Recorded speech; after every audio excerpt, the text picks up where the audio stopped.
सबको मेरी राम राम। मैं कोई ज्ञानी नहीं और ना ही कोई पंडित, बस एक साधारण इंसान हूँ। आज मैं आपसे कुछ शेयर करने जा रही हूँ।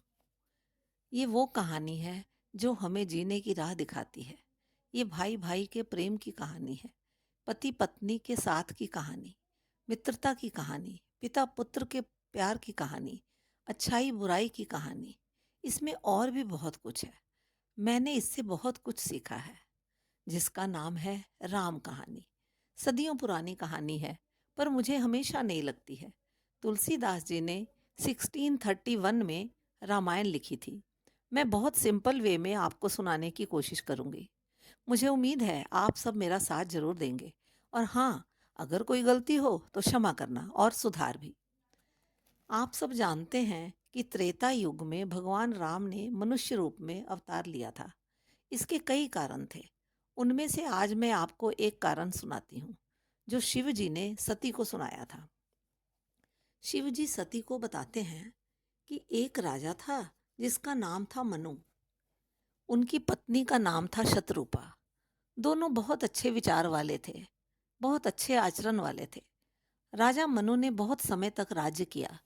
जब बुढ़ापा आया तो उन्हें यह सोचकर बड़ा दुख हुआ कि सारी उम्र राजकाज में ही बीत गई। भगवान की भक्ति का तो समय ही नहीं मिला।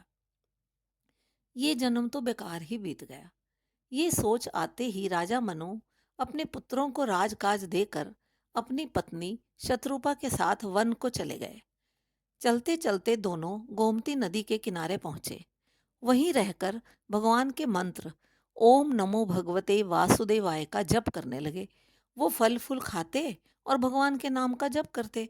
धीरे धीरे उन्होंने फल फूल भी छोड़ दिए और 10,000 साल तक उन्होंने भारी तपस्या की। मन ही मन सोचते, न जाने भगवान हमें कब दर्शन देंगे। फिर एक पैर पर खड़े रहकर उन्होंने और भारी तप किया। एक दिन भगवान प्रसन्न हुए और आकाशवाणी हुई कि मैं तुम्हारी तपस्या से बहुत खुश हूँ, वरदान मांगो। आकाशवाणी सुनकर राजा रानी बहुत खुश हुए और भगवान की स्तुति करने लगे। भगवान ने कहा, मैं तुम्हें सब कुछ दे सकता हूँ, वर मांगो। राजा वरदान मांगते हैं कि हे भगवान, मुझे आप जैसा पुत्र मिले। राजा का प्रेम देखकर भगवान बोले कि मेरे जैसा तो कहाँ मिलेगा। मैं खुद ही तुम्हारे घर जन्म लेकर तुम्हारा पुत्र बनूंगा। फिर भगवान ने उनकी पत्नी शत्रुपा से कहा, देवी तुम भी वरदान मांगो। रानी बोली, मेरे पति ने जो मांगा है मुझे भी यही वरदान चाहिए।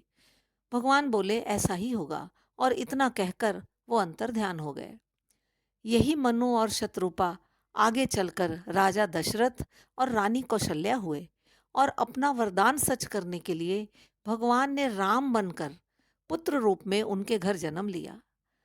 राम जन्म का एक और कारण अगली बार सुनाती हूँ।